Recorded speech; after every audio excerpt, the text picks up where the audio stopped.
Module 3 नवजात शिशु देखभाल। अवधि 12 मिनट 28 सेकंड।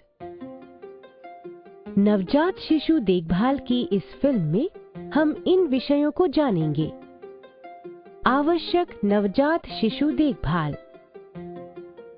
नवजात शिशु में जटिलताओं का प्रबंधन।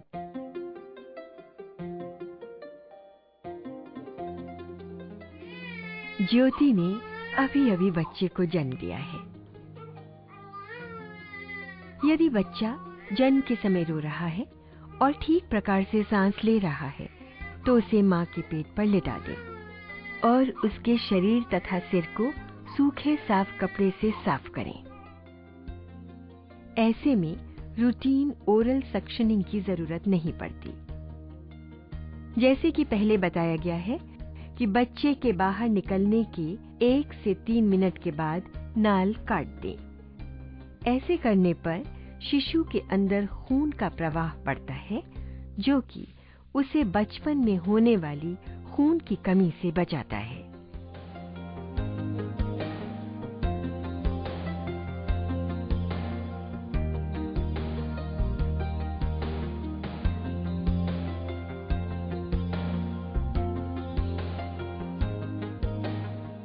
जन्म के 1 घंटे के अंदर शिशु को स्तनपान कराने के लिए मां को प्रोत्साहित करें। मां का पहला दूध यानी कोलेस्ट्रम शिशु को बचपन में होने वाली बीमारियों से बचाता है।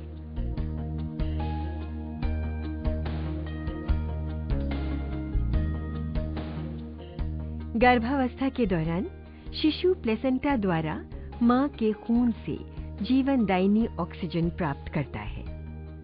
जन्म के बाद वो ये ऑक्सीजन सांस लेकर फेफड़ों के द्वारा प्राप्त करता है।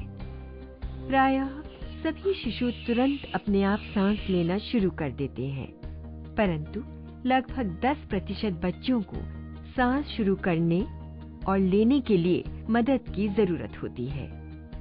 इसे रिससिटेशन कहते हैं। प्रसव के समय हमेशा रिससिटेशन किट तैयार रखें।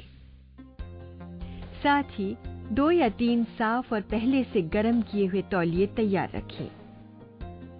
यदि बच्चा डिलीवरी के समय सांस नहीं ले रहा हो, तो नाल को काट दीजिए। बच्चे को न्यूबॉर्न कॉर्नर में रेडिएंट वार्मर के नीचे रखें। बच्चे की गर्दन को थोड़ा सा ऊपर उठा के रखें। इसके लिए आप बच्चे के कंधे के नीचे तौलिया रख सकते हैं।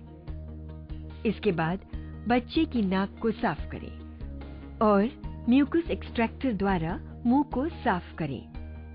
इसके बाद गर्म तौलिए से बच्चे को साफ करें। यदि बच्चा अभी नहीं रो रहा, तो धीरे से उसके पांव के तलवे को थपकाएं या पीठ को सहलाएं। परंतु ध्यान रहे, फ्लिकिंग या रबिंग 2 बार से अधिक न करें। ये सारे चरण 30 सेकंड में पूरे कर लेने चाहिए।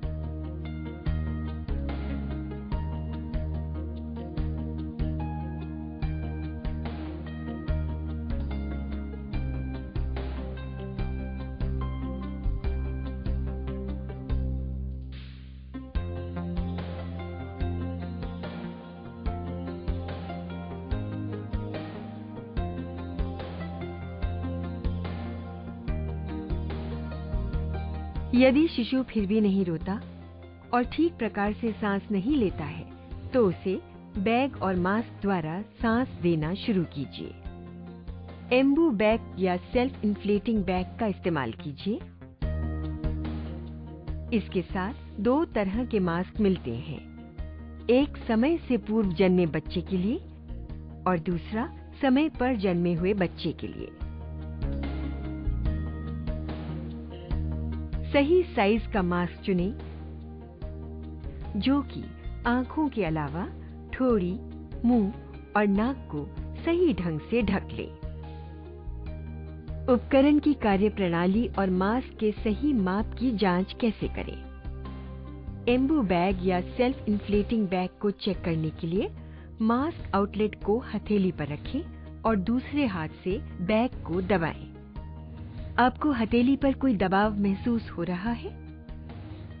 क्या आप प्रेशर रिलीज वाल्व को दबाव देकर खोल पा रहे हैं? यदि नहीं, तो जांच लें कि क्या बैग कहीं से लीक तो नहीं है। प्रेशर रिलीज वाल्व में कोई रुकावट तो नहीं है। क्या आउटलेट पूरी तरह से बंद है?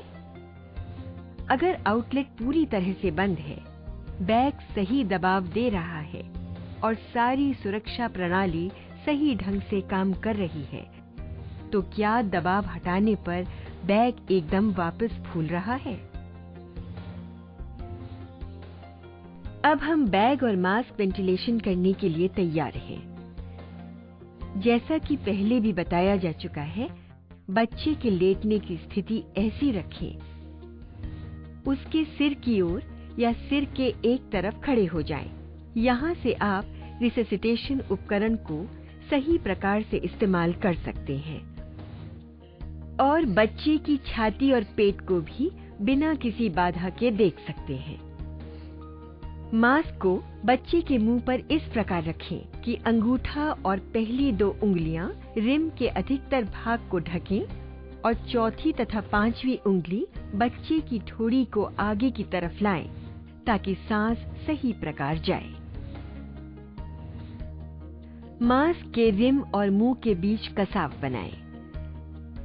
तभी सही प्रकार से सांस का फुलाव फेफड़ों में होगा। हर सांस के बाद शिशु की छाती को देखें। रिससिटेशन की शुरुआती दौर में 1 मिनट में 40 से 60 सांसें देनी चाहिए। सांस की प्रति मिनट की दर को मापने के लिए स्वयं से बोलें, Breathe 2 3, breathe 2 3, breathe 2 3, breathe 2 3, breathe 2 3, breathe 2 3, breathe 2 3। यदि शिशु के सीने में फैलाव नहीं आए तो ये उपाय करें। दोबारा मास्क लगाएं और मुंह पर ठीक प्रकार से सील बनाएं। शिशु के लेटने की स्थिति जांचें और गर्दन को थोड़ा सा ऊपर उठाएं। यदि जरूरी हो तो मुंह और नाक को साफ करें। यदि शिशु की छाती अब भी सही ढंग से नहीं फूल रही है तो दोबारा जांच करें कि सील ठीक ढंग से बंद हो, मुंह और नाक में कोई रुकावट न हो और सांस देते समय उचित दबाव दिया जा रहा हो। याद रहे, यदि मास्क ठीक प्रकार से सील है और फेफड़ों में हवा जा रही है तो आपको शिशु की हृदय गति में बेहतरी, उसके रंग में बदलाव, उसका अपने आप सांस लेना, इन तीनों लक्षणों से पता चल जाएगा। बैग और मास्क वेंटिलेशन के 30 सेकंड बाद शिशु की पुनः जांच करें। यदि शिशु ठीक प्रकार से सांस नहीं ले रहा है तो 6 सेकंड तक उसकी नाल पकड़कर हृदय गति को देखें। यदि हृदय गति 100 धड़कन प्रति मिनट से ऊपर है तो बैग और मास्क वेंटिलेशन जारी रखें। अगर ये 100 से कम है तो बैग और मास्क वेंटिलेशन जारी रखें और तुरंत उच्च चिकित्सा के लिए रेफर करें। बच्चा सांस नहीं ले रहा, धड़कन भी चल नहीं रही है, बुलाओ किसी को, एम्बुलेंस को बुलाओ, FRU भेजना पड़ेगा। लगातार सांस देते रहें और यदि ऑक्सीजन उपलब्ध हो तो वो भी दें। जिन शिशुओं को बैग और मास्क द्वारा सांस दिया जाता है और वो सफलतापूर्वक स्वयं सांस लेना शुरू कर देते हैं, उन्हें अधिक देखभाल की जरूरत होती है। शिशु की गर्माहट बनाए रखें। सांस की गति, हृदय गति और कैपिलरी फिलिंग टाइम को समय समय पर जांचते रहें। यदि कोई परेशानी आए तो तुरंत रेफर करें। रिससिटेशन के दौरान कुछ जरूरी बातों पर ध्यान दें। सभी शिशुओं के लिए रूटीन सेक्शनिंग न करें। पीठ पर थप्पड़ न मारें। सांस की रुकावट को हटाने के लिए छाती पर दबाव न डालें। यदि आपने शिशुओं को रिससिटेशन दिया है और कोई अन्य परेशानी नहीं है और जब दोनों मां और बच्चा सामान्य हो तो उन्हें अस्पताल से छुट्टी दे दें। साथ ही देखें कि शिशु का बदन हल्का गर्म हो और बच्चा सांस ठीक ढंग से ले रहा हो, स्तनपान ठीक कर रहा हो। बच्चे की नाल साफ होनी चाहिए। पाँव और पेट गर्म होने चाहिए। तौलिए की तकनीक से गर्माहट सुनिश्चित करें। डिस्चार्ज से पहले इस बात को पक्का कर लें कि शिशु को BCG, पोलियो और हेपेटाइटिस B के टीके लगे हों। मां को बच्चे में संभावित खतरे के लक्षणों के बारे में पूरी जानकारी दें और ऐसा होने पर तुरंत स्वास्थ्य केंद्र जाने की सलाह दें। अगर बच्चा मां का दूध न पिए, बच्चा सुस्त पड़ जाए, उसके मल में खून आए, वो पेशाब न करे, सांस तेज ले या सांस में परेशानी हो, तो तुरंत स्वास्थ्य केंद्र जाने की सलाह दें। ये भी ध्यान रखें कि बच्चा ठंडा न होने पाए और अगर पी लिया बच्चे के पेट या पैर तक आ जाए तो चिकित्सा अधिकारी से मिलने का परामर्श दें। और अंत में डिस्चार्ज के बाद मां और बच्चे से जुड़ी इन बातों का ध्यान रखें। जन्म के पहले, तीसरे और 7वें दिन मां और शिशु को घर जाकर मिले। मां को अधिक खून के बहाव और प्यूपरल सेप्सिस के लिए जांचें। शिशु की जांच में देखें कि वो स्तनपान ठीक कर रहा हो और उसका शरीर गर्म हो। मां को सलाह दें कि शिशु को सिर्फ अपना दूध पिलाए। मां बाप को परिवार नियोजन की सलाह दें।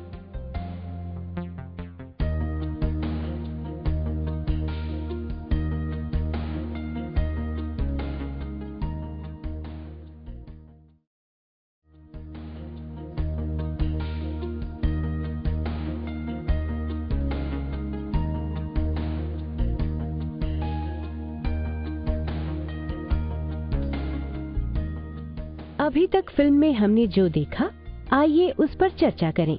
आपके प्रशिक्षक इसमें आपकी मदद करेंगे। जन्म के तुरंत बाद नवजात शिशु की जीवन सुरक्षा के लिए कौन से महत्वपूर्ण कदम उठाने चाहिए?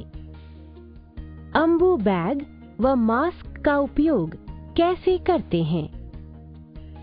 नवजात शिशु के रिससिटेशन का स्टैंडर्ड प्रोटोकॉल क्या है? मरीज के गाउन पर क्या लिखा है?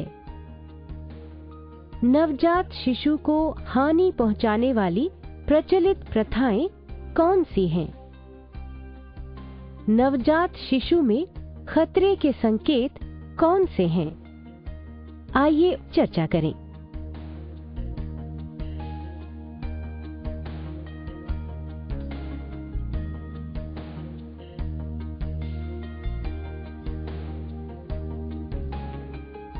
आइए इस फिल्म के मुख्य संदेशों को दोहराएं। जन्म के बाद देखभाल हर नवजात शिशु का अधिकार है। SBA आवश्यक नवजात शिशु देखभाल करने में दक्ष होनी चाहिए, जिसमें शिशु को गर्माहट देना यानी त्वचा से त्वचा, स्तनपान की तुरंत शुरुआत, संक्रमण की रोकथाम व जटिलता की पहचान शामिल हैं। SBA में बर्थ एस्फिक्सिया प्रबंधन का कौशल होना चाहिए। प्रसव पश्चात भेंट जन्म के पहले, तीसरे व 7वें दिन की जानी चाहिए। मां व घर के सदस्यों को नवजात शिशु की सही देखभाल व सिर्फ मां का दूध पिलाने का परामर्श देना आवश्यक है।